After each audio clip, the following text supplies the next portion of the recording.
Hey, my fellow rockers. Last year around this time, I let you know that I was going to be going on a cruise and that I was going to keep you updated with how things went.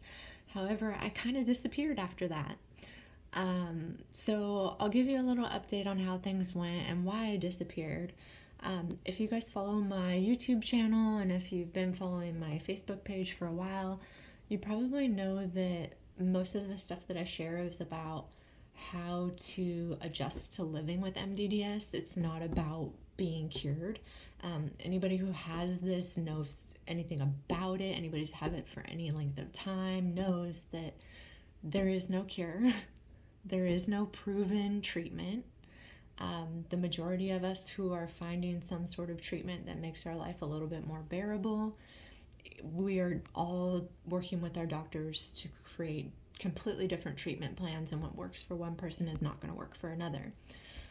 However, I was receiving messages nonstop, personal messages, direct messages from people all over the country, all over the world, and every single message was the same. How did you cure yourself? How did you get cured? How do I cure this? I don't know how to cure it. I can't answer those questions. And I didn't get cured. And it's frustrating to me that people are apparently watching my videos if they know that I have this, but they're not actually paying attention to the message that I'm delivering. And the message that I'm delivering is not, I'm cured, because I'm not. I'm far from it. I just promote being creative and finding new ways to live your life to the fullest. And I also think that mindset is 95% of this. Yes, it feels awful no matter whether you're trying to be positive or trying to be negative. It feels like torture every minute of every day. That is just what it is. But you can either choose to sit and exist within that torture and continue to feel that torture every minute of your life, or you can choose to get creative and try to do the things that you've always enjoyed and continue to live your life to the fullest, the best way that you can. Live your life despite your illness. And that's kind of what I've been doing, and that's what I promote on my YouTube channel. That's what I promote on my Facebook page. And so I think it kind of just made me want to kind of shut down and take a step back when all of the messages and responses I was getting was, how did you cure yourself? How did you cure yourself? And it does take a lot of effort to put these videos together, and to, especially for somebody who's got a neurological condition, and it's hard for us to multitask. It's hard for us to remember words and conversations, and it's difficult for us to stay on track, and we get tired easy and disoriented easy. So making all these videos to educate people and share different tips and techniques that I've found to make my life easier with people is not an easy thing to do. And then to feel like it's not actually being listened to, and that everybody is just demanding, hey, what's the cure? What's a cure? What's a cure? It made me kind of not want to invest so much time and so much energy into doing this. But it has been an entire year, and I do want to keep my word to you guys that I would update you on how my cruise went. So the flights to Miami on my last cruise were very turbulent. I spent the night in a hotel in Miami, shadiest, nastiest hotel ever, just a place to get a night's sleep. The next day, I went to the port of Miami to board the ship, but I had about a 4-hour wait to be able to board. So they took us on like a little trolley ride to this little outdoor mall at the port of Miami. And I did get to walk around a lot in Miami outside, especially since we were at the outdoor mall. And I think being outside and walking helped kind of calm the symptoms down from the plane ride. And then I got to hop on the cruise after that. We were trailing behind the big hurricane that happened last year. I don't even remember which one it was. And then as our cruise took off, there was a tropical storm starting behind us. So it was an incredibly rough ride with lots of waves. And quite honestly, I felt like I dealt with it better than any of the healthy people on the ship. To me, it was just another day in the life. I mean, we're on a boat all day long, every day, fighting for our lives in the middle of the storm of the century. And here I was out on a pleasure cruise that, yeah, it was a little bit wavy, a little bit rocky. The seas were a little bit rough, but it wasn't anything I couldn't handle. It wasn't anything that I don't handle on a daily basis. However, the healthy people on the boat were struggling. They were stumbling to and fro, couldn't stand up straight. We took a small ferry ride from one island to the next so that I could go see the pyramids at Chichen Itza. And, to me, that ferry ride was no worse than a typical rough day with MdDS. But for everybody else on that ferry ride, let's just say the crew was frantically running around giving barf bags to everybody on that ride. So it's moments like that that make me realize how resilient and how strong we are to do what we do all day, every day. And here we are, still rocking along. So if you've been on this crazy boat ride and you're still rocking along with me, here's to you. I felt pretty good for the entire cruise ride. I didn't really notice so much of the rocking when I was actually on the boat, kind of similar to how our symptoms go away momentarily while we're driving. So I did pretty well on the boat. I really enjoyed my time there. Yes, I knew I was in for a symptom spike when I got home, but I got an opportunity to make some memories and really enjoy some things that I wouldn't have got to. Why did I choose to go ahead and get on a boat and take a cruise when I'm living with MdDS? Well, I've had this for 8 years. I've been in the same episode for 8 years. I've been working with a world-renowned neurologist who understands this illness better than anyone. And he's worked with me to get me on a treatment plan that helps make my life a little bit more manageable. But once again, it is not curing me. Do not ask me what the cure is. Don't ask me what I'm taking. Everybody has to kind of try their own little cocktail. So team up with your doctor and get them to help you try some different things if you're still looking for something to help make your life more manageable. Because all of us are different and all of us react to things completely differently. Before I went on that cruise, I did have a consultation with my doctor to plan about, the activities and stuff that I needed to do on the cruise in order to keep my symptoms at bay. And then also what doses of medication I needed to take while I was on the cruise. And he let me know that if I came back and had a bad symptom spike, if it went on for more than a couple weeks, give him a call because he would create a cocktail to help bring all the symptoms down as quickly as possible. He said it's really not good for you to be in a really bad symptom flare-up long term. So he was really adamant about call me right away if it doesn't settle down as soon as you get back. So when I got back from my cruise, I would say for the first 2 to 3 days, I really struggled with walking. It was like I was kind of walking sideways and stepping up with a foot every time. It almost looked like the whole room was tilted, and so I was physically reacting to feeling like I was walking in a tilted room. But after those 3 days, I could kind of get back to walking normally, and then my symptoms were just very high.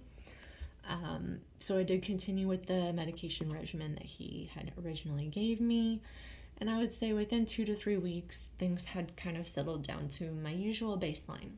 So what made me want to take a cruise while I'm living with MdDS?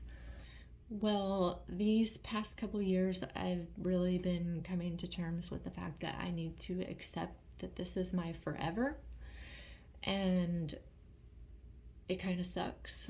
It almost feels like giving up on ever getting better, but I'm also torturing myself with trying to get better from a condition that's not curable. So I decided, mindset is 95% of this.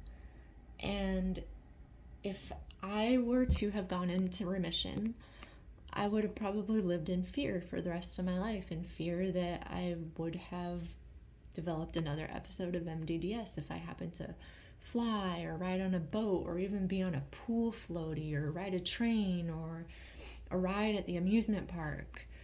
And so as I've been coming to terms with the fact that this is going to be my forever, more than likely, I've been trying to change my mindset to realize that this isn't a curse. It's not a curse to be tortured for the rest of my life. It's kind of a blessing that I have not gone into remission and that I probably won't, because that means that I don't have to live my life in fear. I don't have to live my life avoiding ever going on a vacation, ever traveling, ever riding in a boat, ever doing anything like that that could cause a relapse. Because it's already here and it's not going away. So I might as well go and enjoy those things and live my life fearlessly. And yes, I pay the consequences after it's done, but those consequences are only short-lived. The condition is forever, and even after I pay those consequences, I don't feel like myself again. I just am over the crazy major flare-up, and then I'm back to my usual rocking. But I don't want to avoid things in the hopes that this is going to go away when I've spent 8 years avoiding things. Like, it's time to live life again, and it's time to think about it in a way that, like, not reaching remission gives me an opportunity to do all these things that people who have gone into remission probably can't do or are too scared to do. So that's just me kind of changing my mindset and figuring out a way that I can still enjoy things, still enjoy my life, and look at it in a positive way. So, newsflash, I'm boarding another cruise tomorrow morning. Today was a day of flights. It was the worst travel day I've ever had, I think, in my life. When my alarm went off this morning, I had vacation brain, and I heard my alarm and was like, I don't need to wake up. I'm on vacation. I'm not going to work today. Not realizing that I had set that alarm so early because I needed to get to the airport for my flight. So then I woke up on my own around 7:30 and realized I was about to be too late for the airport and freaked out, ran around, got ready, loaded up my stuff. And I made it to the airport just in time to be told that I missed boarding. So I had to be put on another flight, which was a little bit frustrating because I had paid for early bird checking on my first flight so that I would be able to get an earlier boarding spot, and then I would be able to choose a window seat near the wing, which is probably the most stable part of the plane. It will cause us to have the lowest symptom spikes, and then I also like to have a window so that I can see that I'm moving as well, then I don't have a disconnect between like my equilibrium and what I'm seeing. There was a lot of turbulence in the beginning of the flight and a lot of turbulence right before we landed, but other than that, it was mostly a smooth flight. When we landed, I was supposed to catch a transfer from St. Louis to Long Beach, and I was supposed to be able to board that plane like around 1:15 or 1:30 or something like that, and I had just got off of the first flight around 12:30. So it was going to be a quick little layover. Well, when I went to go check in for my flight, it turned out that the flight was delayed due to maintenance issues. I was not able to board the plane until 6:05. So I was there at that airport for 6 hours waiting for the flight. I did feel my symptoms really get kind of crazy when I was at the airport, like the ground was falling out from underneath me. So I stopped and ate and took my medicine Then we finally got on our next flight from Missouri to Long Beach. That felt like the longest flight of my life. I arrived in Long Beach at about 8:30ish. So now I'm just settling into my hotel for the night. The airport did give me a $15 voucher to get some food at the airport since they had such a long unexpected layover. I think they did that for everybody who was boarding that flight. So I'm staying at the Residence Inn Marriott out here in Long Beach. And fortunately, I've got a little cooktop. I had bought myself a pizza with my voucher at the airport because I knew that I wasn't going to have time to get dinner when I got to my hotel. So my pizza is heating up in my hotel room right now. I've got a little kitchenette. Let me see if I can show you my kitchenette. My little kitchenette over there. But I'm gonna eat. I'm gonna take my medicine. I'm gonna go to bed. I was really, really, really hoping to get to go out and enjoy the pool here because they have a really pretty pool and it kind of overlooks the Port of Long Beach as well. So you get like the pool and the ocean look. But maybe I can get some pictures tomorrow before I head out. But I'm looking forward to jumping on this cruise ship. It's nice to finally get back to doing things instead of living in fear that they're gonna make things worse or make this last longer. So if you find yourself in a situation where you have been a long-term boat rider like I have been, stuck on this MdDS boat for 8 years, and you're feeling like giving up or losing hope that it's not ever going to go away, just kind of remind yourself that it's all mindset. Like, how much you can enjoy your life is all mindset. If you're stuck in this mind of like, how do I make this go away? When's it going to go away? When's it ever going to stop? I can't do this. I can't do that. I can't do any of the things I like to do. You're going to be miserable. You're going to be miserable. And let's face it, we're all miserable anyway because we don't feel good. Every minute of the day, we're being tortured. We don't feel good. It's miserable. But if you start thinking differently about like, oh, I'm just going to get creative and try doing things a little bit different. Try doing the things that I loved once again, so that I can have that joy back in my life. I'm going to step out and do those things that I've been afraid to do for all these years because it doesn't seem like remission is going to happen for me, but I might as well get out there and enjoy those things that I've been avoiding. And if you've been living with this long term and you've been afraid to get out there and travel and do the things that you used to do, this is your sign to not be afraid. Like, if you will have a symptom spike, yes. But you just have to remind yourself that it's just temporary. It's just going to be short term. You can see that my speech is really messed up because I don't feel good after the airplane ride. But hopefully I'll be feeling better by tomorrow. But, the symptom spikes are just short term. And so even if you do find yourself in a symptom spike because you've allowed yourself to do something outside of your normal realm of what we do, just remember to not stress out about it. Like, just keep calm. Everything will mellow back out. It will all go back to normal. Yes, you'll still have MdDS brain. Yes, you'll still be rocking.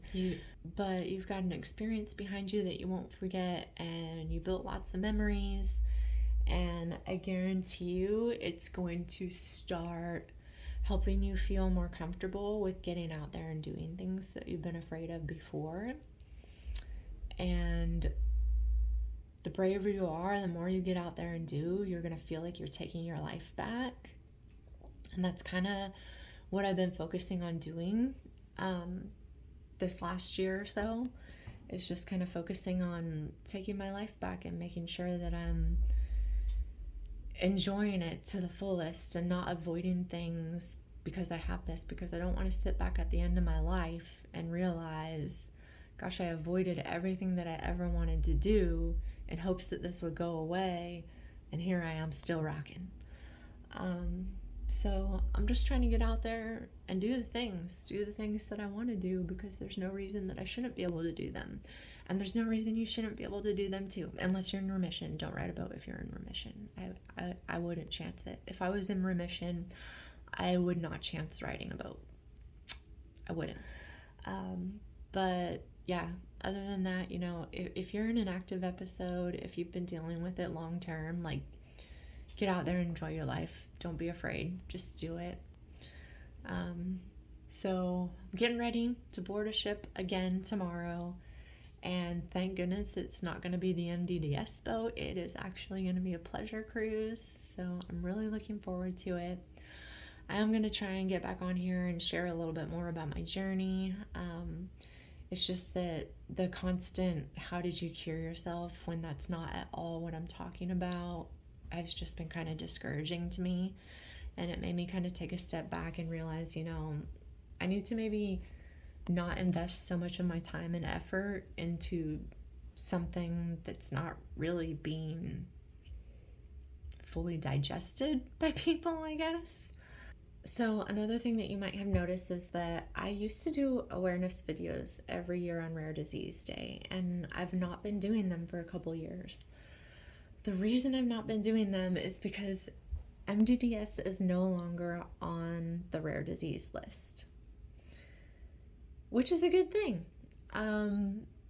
So when I first started doing my videos, it was so rare that a lot of doctors didn't know about it. It was still on the rare disease list, not because people didn't have it, but because doctors were so clueless about it that it wasn't being diagnosed. I think on average people would go to 10 or 20 doctors before getting an accurate diagnosis. But it is no longer on the rare disease list, and I have noticed that the majority of the doctors that I have gone to for all sorts of different things, I mean, even my regular primary care doctor, I wouldn't say they're incredibly knowledgeable about MdDS, but they've definitely heard about it and know what it is now. So having people in the medical field that are a little bit knowledgeable about this illness helps people get a diagnosis much quicker. I was really big on awareness videos in the beginning, and that was because it was a rare disease and it was such a fight for any of us to find a doctor that didn't just think we were crazy or tell us we needed to drink more water or take more vitamins or get more sleep, or that maybe we were just depressed. So awareness was really important for me, because when you're not feeling good and you're just bouncing around from doctor to doctor to doctor who's looking at you like you're crazy and talking to you like you're crazy, and they're just not understanding what you're trying to explain, even when you know what it is, even when you've gone and done the research and you go bring that research to the doctor and they're like, well, I've never heard of this, so fortunately that's not happening so much anymore. When I started doing my awareness videos, I reached out to a lot of people in the MdDS community and encouraged them to do some videos and raise awareness in their own way as well. And I want to thank all of my friends and people who I've met along the way in this MdDS and rare disease community for what you've contributed to help raise awareness. I know it's not easy to share your story, especially when it's something strange like this that people don't understand. But we made a difference, guys. We made a difference. We're off the rare disease list. People finally understand us. Yeah, it still sucks. Yeah, we're still in the MdDS boat. Yeah, there's no cure. But the fact that it's no longer considered rare because doctors are actually recognizing it and diagnosing it is a huge win for us. So when that was taken off of the rare disease list, kind of as a reward for myself for all the hard work and effort I had put in all those years for creating all those awareness videos, my reward was to kind of step back and relax and kind of be proud of myself for getting out there and sharing my story and doing my part to raise awareness, because I think that so many of us did get out there and do our part, and I would like to think that our contributions made a difference. I really think that they did. So thank you to all my fellow rockers who have been out there sharing your story too. I'm going to continue to share mine, but please don't ask me how I cured myself, because I never did. Ciao for now.